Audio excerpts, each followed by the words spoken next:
feeling like your time is slipping away into the digital abyss? Today, we're diving deep into how Clockify's auto-tracking feature can reveal exactly where your precious hours are going by monitoring which applications you use and for how long. First, head over to Clockify and create a free account. Clockify is a completely free time tracking tool, so you don't have to worry about any hidden costs. Now, download and install the Clockify desktop app. It's essential for the auto-tracking magic to happen. Once installed, open the app and go into Settings, look for the Auto Track option and enable it. This tells Clockify to start monitoring the apps you're using.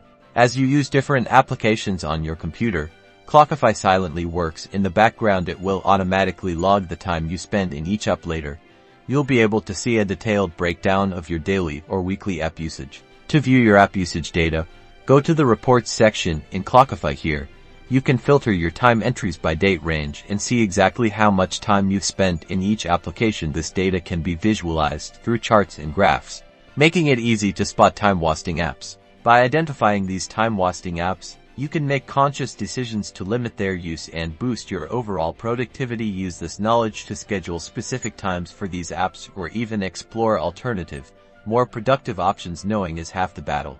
That's it. With Clockify's auto-tracking, you're now equipped to take control of your time, optimize your productivity, and conquer your digital distractions. Don't forget to like and subscribe for more productivity tips.